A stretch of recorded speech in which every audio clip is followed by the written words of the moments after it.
Les éditions Sixtrid, avec l'aimable autorisation des éditions Kallman Levy, présentent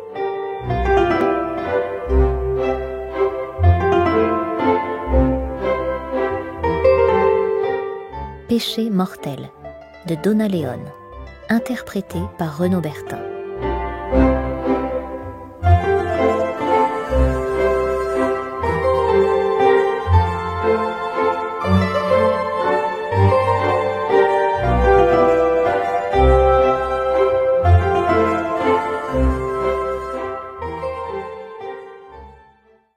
Assis à son bureau, Brunetti contemplait ses pieds, ou plutôt ses chaussures, qui, posées sur le tiroir du bas, avec leur double rangée de minuscules yeux ronds métalliques, semblaient lui adresser autant de regards de reproche.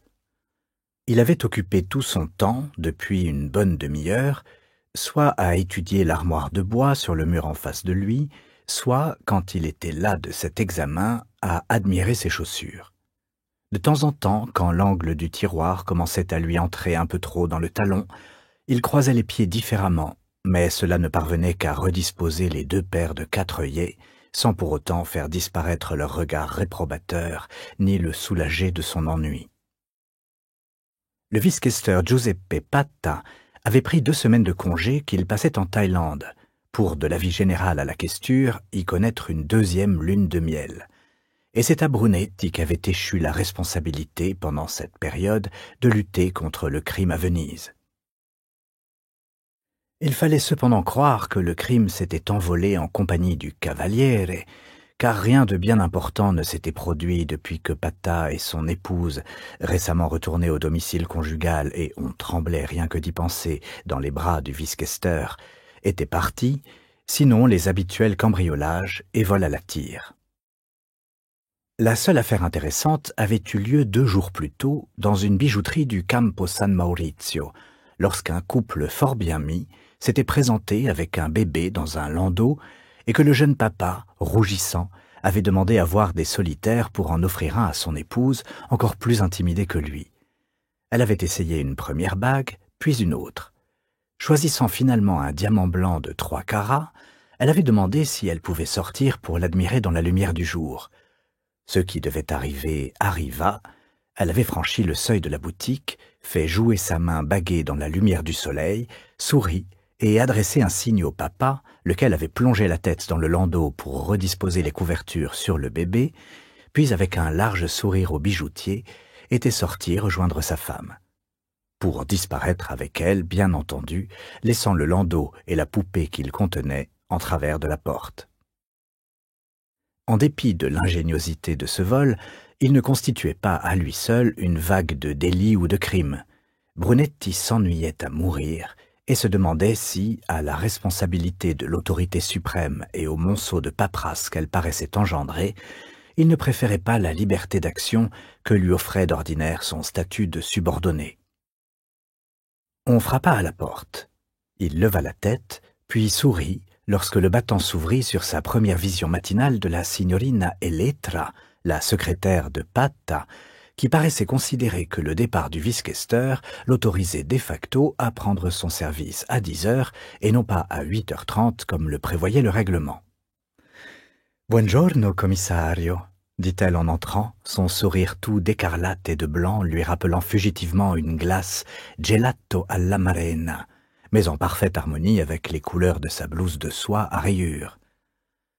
La signorina Elettra s'effaça pour laisser entrer une autre femme. Brunetti adressa un bref coup d'œil à celle-ci, le temps de remarquer un tailleur synthétique gris, dont la jupe démodée descendait presque jusqu'aux chevilles, et des chaussures à talons carrés.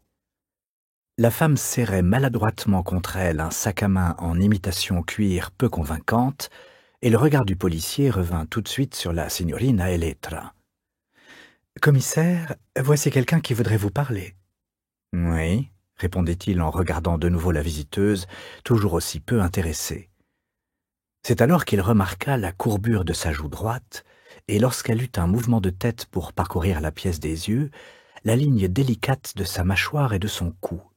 Son deuxième « oui » fut prononcé avec plus d'intérêt dans la voix. La femme se tourna vers lui en esquissant un sourire qui parut soudain étrangement familier à Brunetti. Celui-ci demeurait cependant convaincu de voir la jeune femme pour la première fois. Sans doute, supposa-t-il, était-elle la fille de quelqu'un de sa connaissance, venu lui demander son aide, et ce n'était pas le visage qu'il reconnaissait, mais une simple ressemblance avec un parent. « Oui, signorine », dit-il en se levant cette fois de son fauteuil et du geste lui indiquant la chaise placée en face du bureau. La femme eut un bref coup d'œil en direction de la signorina Elettra, qui lui adressa le sourire qu'elle réservait à ceux que l'idée de se trouver à la questure rendait nerveux. La secrétaire marmonna quelque chose sur le travail qui l'attendait et quitta le bureau. La femme passa devant la chaise pour s'y asseoir en rabattant sa jupe. Elle était mince, mais se déplaçait sans grâce, comme si c'était la première fois de sa vie qu'elle portait autre chose que des talons parfaitement plats. Brunetti savait d'expérience qu'il valait mieux ne rien dire et attendre, en arborant une expression calme et intéressée, qu'un silence prolongé pousse l'interlocuteur à prendre la parole. Il en profita pour la regarder une première fois, puis une deuxième, en essayant de comprendre pourquoi ses traits lui étaient aussi familiers. Il y cherchait la trace d'une ressemblance, à moins que la jeune femme n'ait été vendeuse quelque part et qu'il ne la reconnaisse pas parce qu'elle n'était plus derrière son comptoir dans un environnement familier. En tout cas, se dit-il, si elle travaillait comme vendeuse, ce n'était sûrement pas dans une boutique touchant de près ou de loin à la mode. Son ensemble lui faisait une silhouette horriblement carrée, un style qui n'existait plus depuis au moins 10 ans. Quant à sa coupe de cheveux, elle avait été faite avec si peu de soin que ses courtes mèches inégales ne la qualifiaient même pas pour être déclarée à la garçonne. Pas la moindre trace de maquillage sur son visage. Mais au troisième coup d'œil qu'il lui jeta, il se rendit compte qu'au fond, elle était déguisée ainsi, ce qu'elle dissimulait étant sa beauté. Elle avait de grands yeux sombres, très espacés, avec des cils si longs et fournis qu'il n'avait pas besoin de rimel. Les lèvres étaient pâles, mais pleines et douces. Le nez droit, étroit et légèrement arqué avait quelque chose, il ne trouva pas d'autre mot, de noble. Et sous les cheveux taillés à la diable, il y avait un front haut et sans rides. Si Brunetti prenait conscience de la beauté de la jeune femme, il n'arrivait pas pour autant à établir son identité. Elle le fit presque sursauter lorsqu'elle dit soudain « Vous ne me reconnaissez pas, commissaire, n'est-ce pas ?» Jusqu'à sa voix qui lui était familière, mais elle aussi était déplacée.